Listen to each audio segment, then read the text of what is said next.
come together. In the Park Slope section of Brooklyn, one June morning, Annika was pushing her infant to the coffee shop while texting on her smartphone.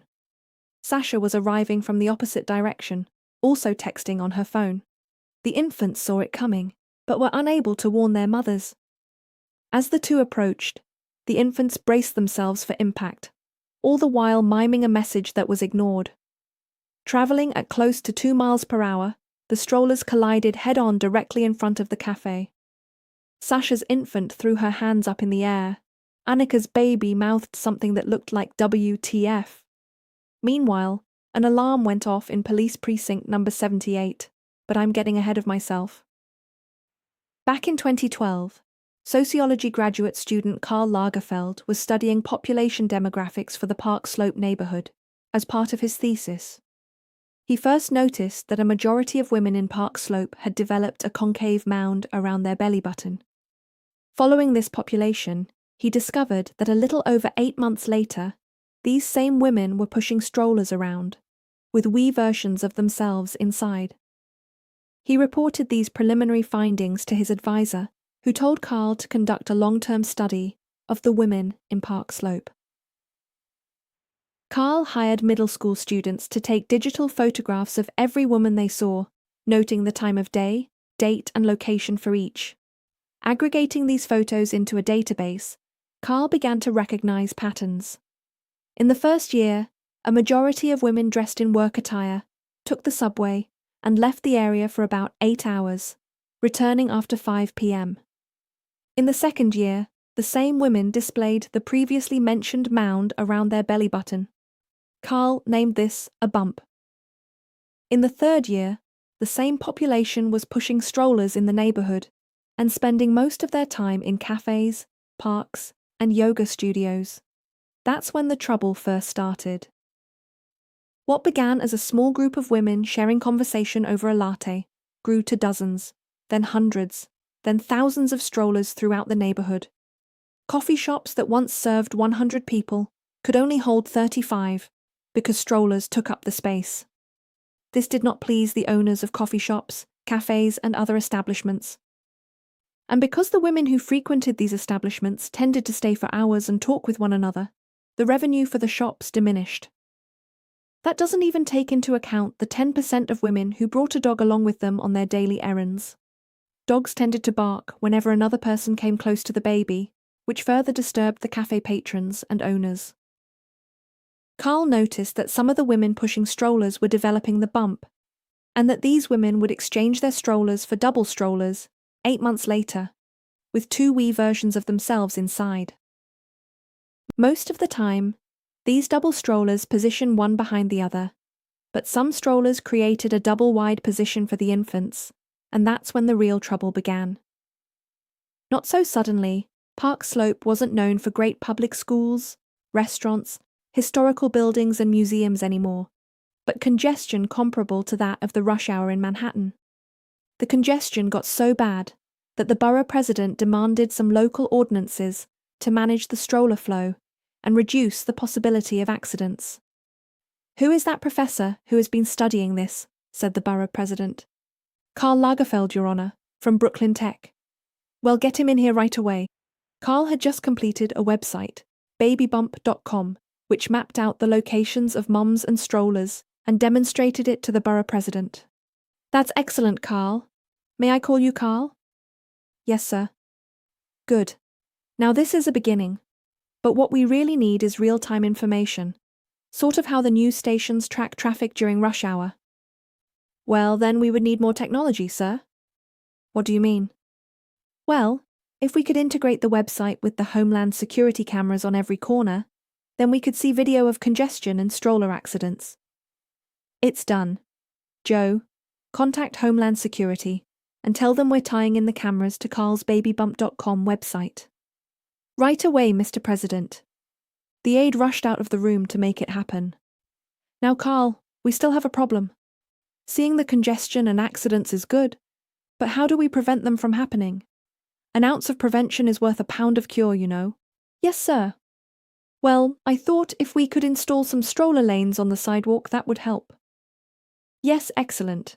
That should reduce accidents quite a bit. Well, maybe, said Carl. But there are these double-wide strollers mothers with 2 infants have been using. The ones with 2 in line are no problem, but the double-wide strollers wouldn't fit in the new stroller lane. I see. What if made the women pushing double-wide strollers pay a fee, like trucks do through toll booths? That's a good idea, sir. But how would we enforce this? The borough president thought a moment. What if we required all strollers to get a GPS chip installed? I see where you're going. The DMV, or let's call it the DSS, could license all the strollers and issue the GPS devices and tags, as cars have. Who would enforce violations, sir? Well, we have the parking department. They're out on the street anyway. They can issue citations as they do for illegal parking. Okay, well, that would work, sir. We have one more problem, though. Yes, Carl, what is that? Some of the mums are jogging while they push the strollers. One of our middle school students clocked a mum stroller going 10 miles per hour the other day. We are bound to have a major accident someday, and someone is going to get seriously hurt. Carl and the president were clearly concerned. I've got it. In addition to the regular traffic lights and signs, we'll install mini stop signs and lights for strollers, like we do for pedestrians, and put up mini speed limit signs for the mums, like 3 miles per hour near intersections and 5 miles per hour on long sidewalks. Carl was taking detailed notes. That should help. I can see it now, Carl. A whole system to monitor, regulate and improve the flow of stroller traffic throughout the borough.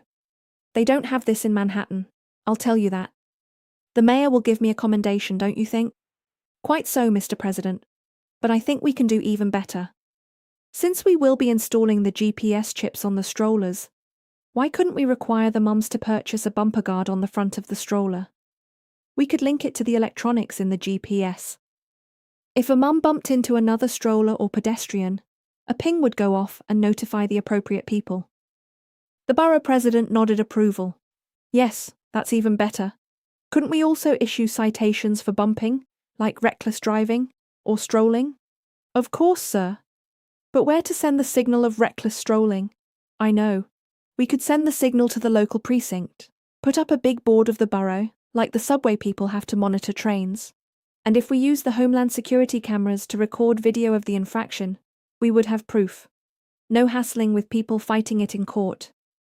There may be some upfront costs, Your Honour. That's all right.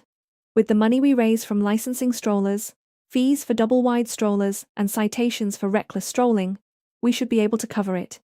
If we OEM the GPS devices and stroller electronics, we could sell those too.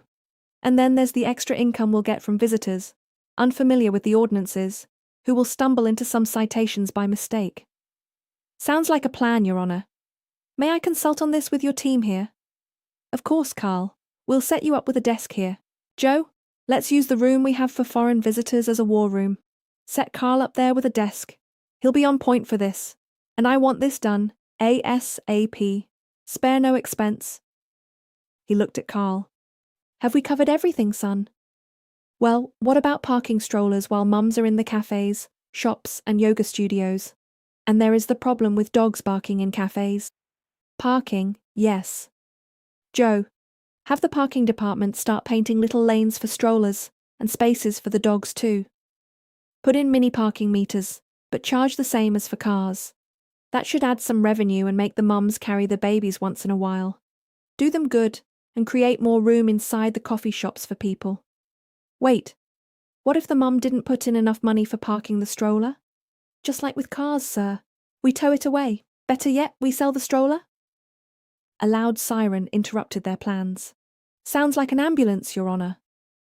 Joe, what is happening out there? There's been an accident, Your Honour. A jogging stroller mum was almost hit by a truck, but missed it and ran into a fire hydrant. It looks like the driver will be okay too. Thank goodness for that, said the president. Carl, it looks like you better get started right away. Yes, Your Honour.